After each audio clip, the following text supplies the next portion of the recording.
ଦେଖନ୍ତୁ ସାଙ୍ଗମାନେ ଆମର ଭାତଟେ ବସୁଛି। ଭାତ ତ ହେଇ ଆସିଲାଣି, ଭାତ ଫୁଟୁଛି। ଦେଖନ୍ତୁ ଫୁଟୁଛି ଭାତ ହେଲେ। ଆଉ ଦେଖନ୍ତୁ ଆମ ରୋଷେଇ ଘରେ ରୋଷେଇ ଚାଲିଛି। ଡାଲି ପ୍ରେସରରେ ସିଟି ହେଇଛି। ଏ ଦେଖନ୍ତୁ ଘାଣ୍ଟ ତରକାରୀ, ପୁରୀ ଘାଣ୍ଟ, ପୁରୀ ଘାଣ୍ଟ, ଡାଲି ସିଟି ହେଉଛି। ଭେଣ୍ଡି ଅଛି, ସୋରିଷ ଦିଆ ନାହିଁ, ସୋରିଷ ଦିଆ କରା ପୁରୀ ଘାଣ୍ଟ।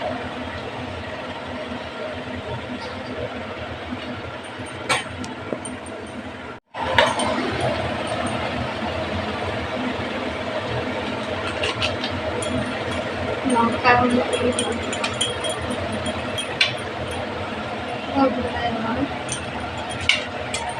ଲାଲ ଲାଲ ଦେଖାଯିବ। ଯେତେ ସୁନ୍ଦର ଲାଗୁଛି ପୁରୀ ଘାଣ୍ଟ, କିଏ ଖାଇବ ଜଲ୍ଦି ଆସନ୍ତୁ ଶିଖିବାକୁ ଦଉ।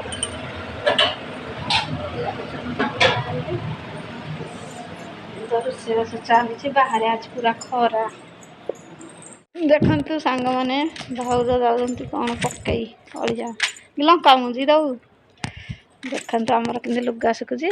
ଆଜି ପୁରା ବହୁତ ଦିନ ପରେ ଖରା ଆସିଲା, ପୁରା ମାସେ ପାଖାପାଖି ସାଙ୍ଗମାନେ, ମାନେ ମାସେ ପରେ ଦେଖନ୍ତୁ ଖରା କେମିତି।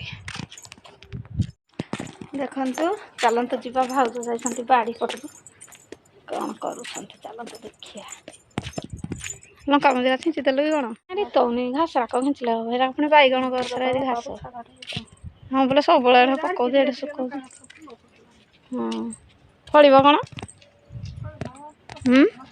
ଫଳିବନି? ଦେଖନ୍ତୁ ସାଙ୍ଗମାନେ ଆମ ବାଇଗଣ ଗଛରେ ଫଳ ନାହିଁ। ଏଇଟା କ'ଣ କଲେ ଫଳ ଆସିବ କହିବେ ତ, କମେଣ୍ଟ କରିବେ। ଗଛ ଖାଲି ବଢ଼ୁଛି, ଯାହା ଦେଖିବ ଖାଲି ଫଳ। ଥରେ ଫଳିଲା ତାପରେ ପତ୍ରରା ପୋକ ଖାଇଯାଉଛି, ତାକୁ ବି ଔଷଧ ଦେଲୁନି ହେଲେ ବି ହଉନି। ଦେଖନ୍ତୁ ସାଙ୍ଗମାନେ ଆଉ ଗୋଟେ ଖରାପ କମେଣ୍ଟ ନେଇକି ଆସିଛି ଆପଣମାନଙ୍କ ସାମ୍ନାକୁ। ଆଉ ଆଣିବାକୁ ବାଧ୍ୟ ହେଉଛି, ମାନେ ଏମିତି କଥା କହୁଛନ୍ତି ଯେ, ଆଉ ମେସେଜ କରୁଛନ୍ତି ଏତେ ଖରାପ ଭାଷାରେ, ବିଶ୍ୱାସ କରିବେନି। ସେ ଭାଷା କ'ଣଟା କରିବେ।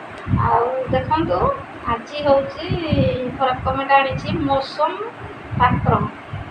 ସେ ଖରାପ କମେଣ୍ଟ ଦେଇଛି, ମୁଁ ଯେଉଁ ସର୍ଟ ଭିଡ଼ିଓ କରୁଛି ସେ ଗୋଟେ ଖରାପ କମେଣ୍ଟ ଦେଇଛି ଯେ କାହା ମନ ଚୋରି କଲୁ ନାଲି ଆମ୍ବ। ସେ ନାଲି ଆମ୍ବ ମାନେ କ'ଣ ମୁଁ ବି ଜାଣିନି। ଆମ୍ବ ତ ଆମ୍ବ, ନାଲି ଆମ୍ବ ମାନେ କ'ଣ? ଓହୋ, ସେ ନାଲି ଆମ୍ବର ମାନେଟା ଜାଣିଛି, ନହେଲେ କାହିଁକି ସେ କୁହନ୍ତା। ଆଉ କାହା ମନ ଚୋରି କଲୁ, ମୁଁ ଯାହା ମନ ଚୋରି କରେ, ମୁଁ ସେ ଗୀତରେ ଯାହା ଅଛି ମୁଁ ସେଇ ଉପରେ ସର୍ଟ ଭିଡ଼ିଓ କରିଛି।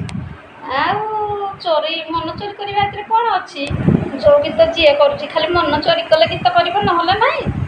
ସେ ଗୀତରେ ଯାହା ଅଛି ମୁଁ ସେଇ ଅନୁସାରେ ଆକ୍ଟିଂ କରିଛି। ଆଉ ତୁ ଯଦି ନ ଦେଖି ମୋ ଭିଡ଼ିଓ ନାହିଁ ତାହେଲେ ମୋତେ ଖରାପ କମେଣ୍ଟ ଦେବାକୁ ତୁ କିଏ? ମୋତେ ଯେତେ ମାନେ ମୁଁ ଆକ୍ଚୁଆଲି ଏତେ କଥା କହିଲିନି, ମାନେ ମୋର ଆଗରୁ ଯେଉଁ ଭିଡ଼ିଓ ସବୁ କରିଛି, ବିଶ୍ୱାସ କରିବେନି ଲୋକ ଜମା ସୁଧୁରୁନାହାନ୍ତି।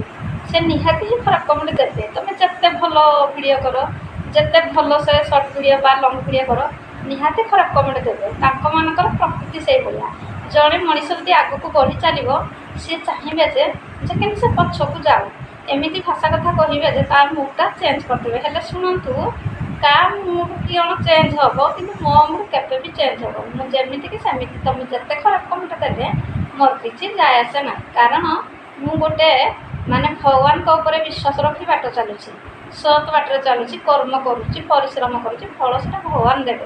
ଆଉ ତୁମେମାନେ ଯେତେ ସବୁ ଖରାପ କମେଣ୍ଟ କହିଲେ ମୁଁ ସେଇଟା ଶୁଣିବାର ନାହିଁ, ବୁଝିପାରିଲ? ଆଉ ନାଲି ଆମ୍ବ, ନାଲି ଆମ୍ବ ମାନେ କ'ଣ? ଆମ୍ବ ତ ଆମ୍ବ, ସବୁଜ ଆମ୍ବ ବା ହଳଦିଆ ଆମ୍ବ, ନାଲି ଆମ୍ବ। ହଁ ନାଲି ଆମ୍ବ ଅଛି, ମାନୁଛି ନାଲି ଆମ୍ବ ଅଛି। ତା ମାନେ କମେଣ୍ଟରେ ଏଇଭଳିଆ ବ୍ୟବହାର କଥାବାର୍ତ୍ତା କହିବା କ'ଣ ଠିକ୍ ନାହିଁ ନା। ମୁଁ କାହା ମନ ଚୋରି କଲି? ମୋର ଯାହା ଆକ୍ଟିଂରେ ଭିଡ଼ିଓ ହେଲା ମୁଁ ମନ ଚୋରି କଲି। ତୋ ଇଚ୍ଛା କ'ଣ? ତୋର କ'ଣ ଗଲା? ମୋ ଇଚ୍ଛା ମୁଁ ଭିଡ଼ିଓ କଲି। ତତେ ମୁଁ କହୁଛି ମୋ ଭିଡ଼ିଓ ଦେଖେ। ତୁ ମୋ ଭିଡ଼ିଓ କ'ଣ ପାଇଁ ଦେଖୁଛୁ? ଏତେ ଖରାପ କମେଣ୍ଟ ଦେଉଛୁ, ତୁ ଭାତ କଥା କହୁଛୁ, ଖରାପ କମେଣ୍ଟ ଦେଉଛୁ, ତୁମକୁ ଟିକେ ଲାଜ ନାହିଁ, ଖରାପ କମେଣ୍ଟ ଦେଉଛୁ। ନାଲି ଆମ୍ବ, ଓ ଇଏ ନାଲି ଆମ୍ବ, ଇଏ ହେଇଥିବ ନିଜେ ଗୋଟେ ନାଲି ଆମ୍ବ ତ ଅନ୍ୟମାନଙ୍କୁ ସେଥିପାଇଁ ସେ କହୁଛି। ତୋ କଥା ମୋର ଶୁଣିପାରେ ନାହିଁ। ତୁ ଯାହା କହିଲେ ମୋର ଟେନସନ୍ ନାହିଁ, ମୁଁ ଆଗକୁ ବଢ଼ି ଚାଲିବି। ମୋ ଚ୍ୟାନେଲ୍ ଗ୍ରୋ ହେଉଛି, ମୁଁ ଆଗକୁ ଚାଲିବି ଆଉ ତୁମମାନଙ୍କ କଥା ଶୁଣିବି, କେବେ ବି ନୁହେଁ। ହଉ ଚାଲନ୍ତୁ। ଆଉ ଯଦି ଭିଡ଼ିଓଟି ଭଲ ଲାଗେ ସାଙ୍ଗମାନେ ତାହେଲେ ନିହାତି ଭଲ ପାଇବା ଦେବେ, ସପୋର୍ଟ କରିବେ ଆଉ କମେଣ୍ଟରେ ମୋତେ ଜଣାଇବେ ମୁଁ ଠିକ୍ କହିଛି କି ଭୁଲ କହିଛି। ଆଉ ଚାଲନ୍ତୁ ଆଉ ଗୋଟେ ଭିଡ଼ିଓ ନେଇ ପୁଣି ଆପଣମାନଙ୍କ ସାମ୍ନାକୁ ଆସିବି। ରହୁଛି, ନମସ୍କାର, ବାଏ ବାଏ, ଟାଟା।